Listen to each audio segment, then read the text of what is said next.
40 years ago, the Handy company made a kerosene blower called the Ker-Blo 210, and here's an original ad for one.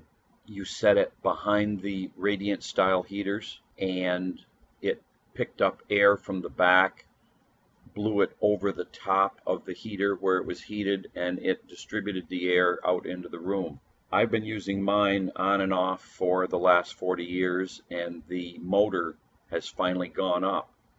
So what I decided to do was take it apart and either repair the motor or get another motor. Well, I quickly found that Handy no longer exists. The Ker-Blos haven't been made in forever, and it looks like this job may be a bit harder than I had initially estimated. So, for starters, we'll just look at the side here. You can see there's a low and a high. I always ran mine on low because high was a little bit too much for my Radiant 36 Kerosene. So here you can see I've taken the back off. That is the legs and the fan cover. Inside is a filthy motor because it ran for 30 some years, day in, day out during the winter, and then sporadically since then. So I'm starting to take the thing apart. There's two bolts that go through the motor, and you just got to hold the nuts and then remove the bolts, and the motor falls out like you see. And as you notice, it does not want to spin. The bearings are shot. Maybe I can just replace the bearings. So on the fan, you've got the little fan retaining spring clip. You pop that off with a screwdriver, then pull the fan off the shaft so you can get at the external bearings. There's a close-up shot of the dirt and stuff that was on that fan, that it had done nothing but suck up dirt from my shop for decades. And there is the through bolts that held the motor, and on each side of the metal plates are the bearings. There is the motor completely disassembled. You've got the bearings on the right, the armature in the center, and the windings on the left-hand side. Now the bearing is not exactly a bearing, it's more of a bushing, but that's what it looked like when I got it. So since I cannot buy a motor, I'm going to try to redo the bushings. So the first thing you have to do is where they've peened over the aluminum, you have to grind that away so that you can get that cover off. I used a Dremel with that special little grinding tool that is flat with 90-degree sides.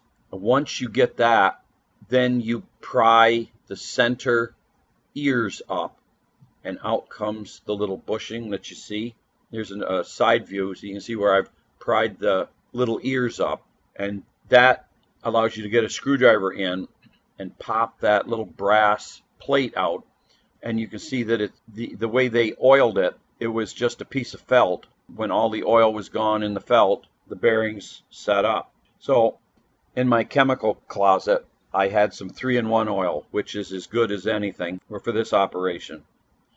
So I soaked the felt with the 3-in-1 oil and then put the brass back down into the holder, snapped it down in, and then what I have to do is push the ears down to hold the little bushing. And the secret is you must push that down hard enough that the bushing is held exactly straight, or it will bind. It may not look pretty, but it works. So here's showing you that it spins so much easier now. And here's a little clip of it actually running. Problem that I discovered was as the bushings began to dry out and go bad, and I was always running it on low speed, I burned out the windings for the low speed. All I had was high. So that presented a problem because high is too much. The high speed of the fan is too much air for my Radiant 36 kerosene heater. So I started looking for a comparable fan, and I found this from Brown. It's a Supro SM2248. exhaust fan motor. And the thing about this one is it's a dual speed. So I bought it through Amazon, and when you get it, that's what you see in the box. You flip it over and it looks like the motor's just about the same. The amperage by spec is a little bit less, but take what you can get. Laying one fan blade over the other, the old style was 4 blades, the new style is 5 blades. They're the same diameter. It looks like nothing has changed in the last 40 to 50 years. So the first thing you got to do is you take a flat blade screwdriver and you start prying that fan blade off the shaft. That is quite a chore. But once you get that, then it's a matter of unscrewing the 2 nuts and lock washers, pulling that mounting plate off, which you're not going to be using. Now you're down to the bearings, and they look remarkably like the old bearings. And I set one of my old bearings on top of the new, and it fits. They're identical. Nothing's really changed.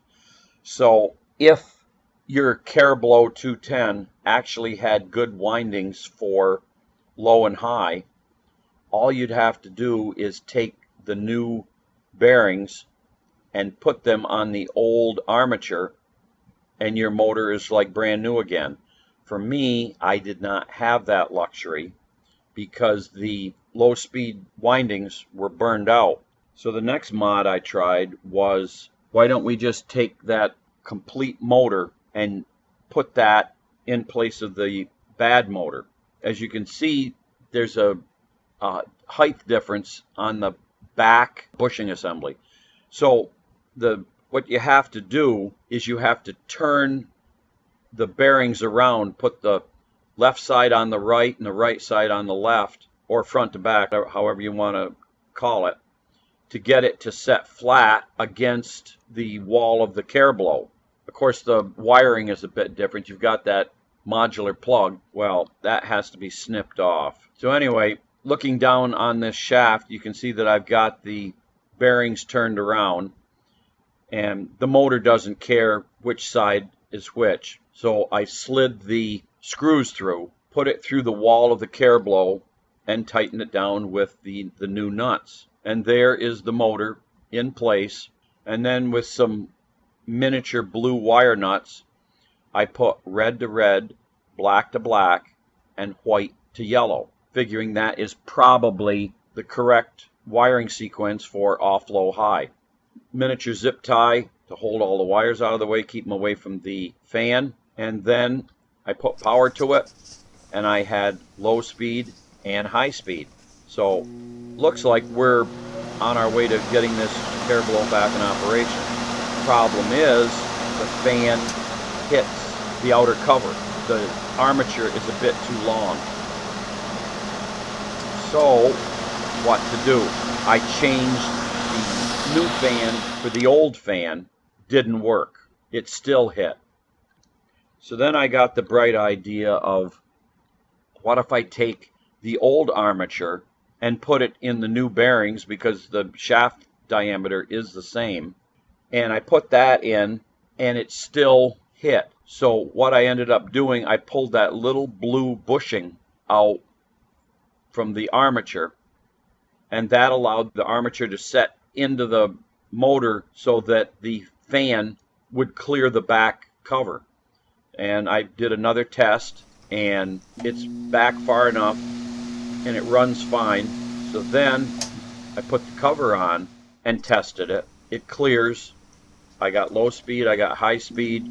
So I am quite happy that with some serious mods, I was able to get the Ker-Blo back in operation, because there's nothing built like it today.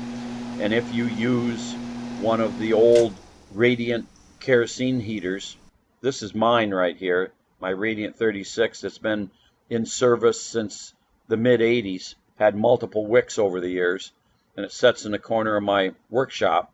It heats the whole area, and without the Ker-Blo, Radiant isn't enough to get the heat around the room. So this is how you can rebuild a Ker-Blo 210 if you have one. I know they're hard to find, but if you want to get it back in operation, this is how I did it, and you can do yours the same way.